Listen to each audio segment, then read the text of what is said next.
Hey guys, hope all is well.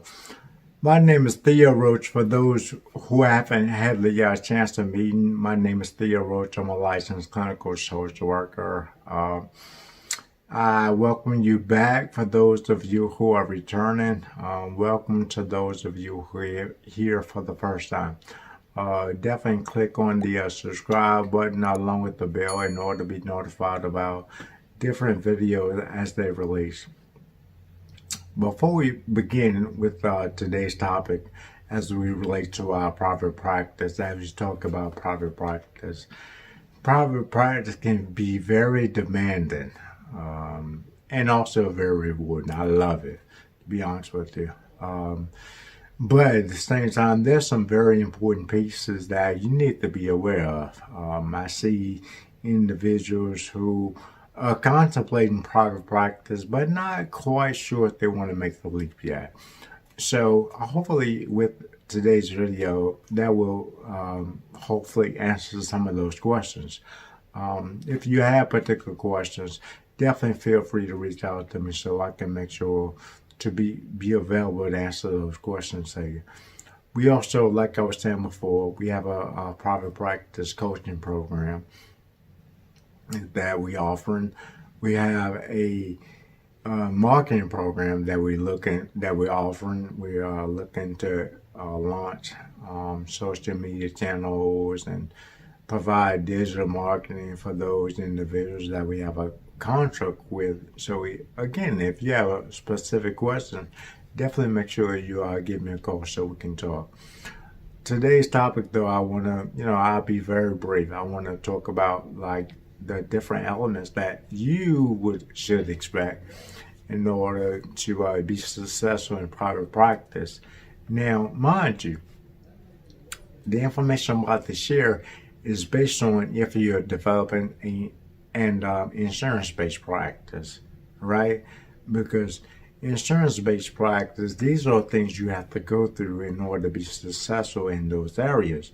Now, I tried to, well, did I really try? I don't know.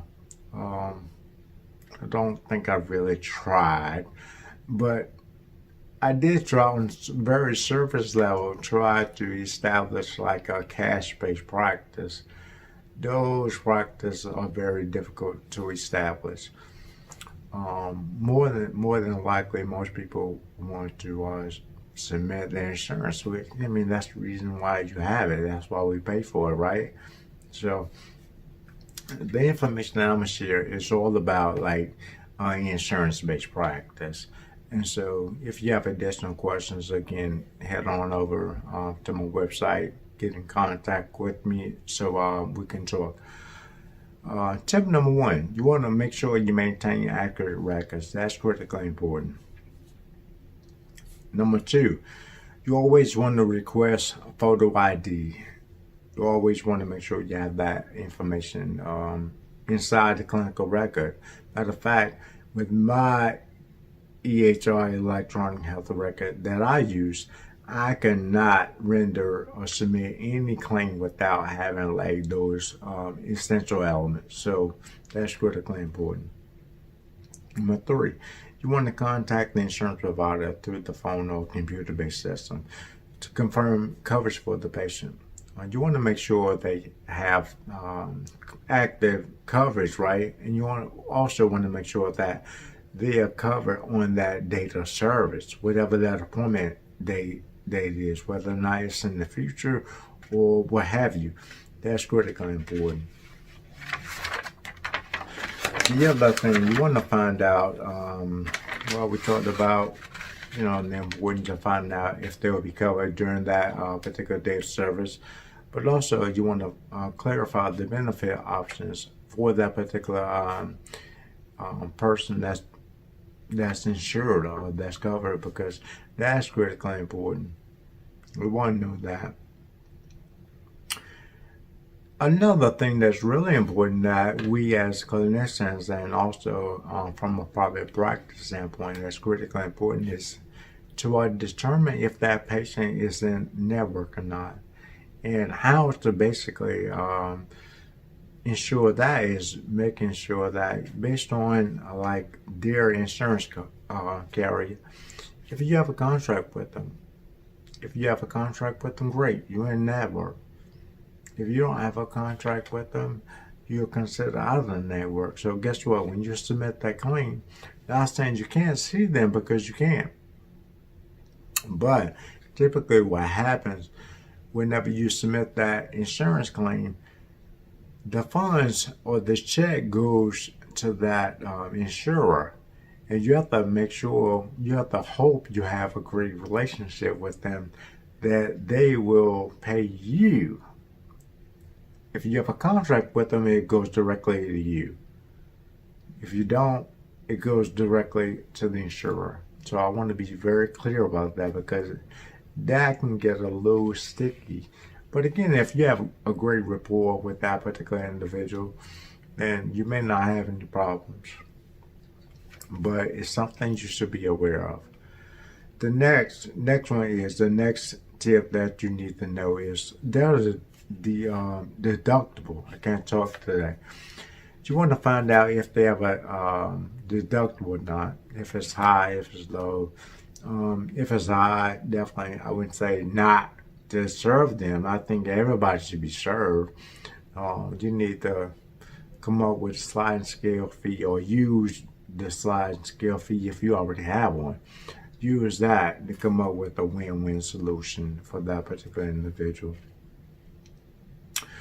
Again, you want to obtain verification of the copay. Typically, that can be found on the front of the insurance card.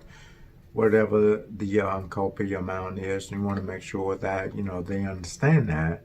And then too, you want to make sure that of course, you collect that. Now, if they don't have the ability to cover the copay at the time of service, I wouldn't say not to render service. That's an individual decision. That's a agency decision. I don't know what your policy is on that.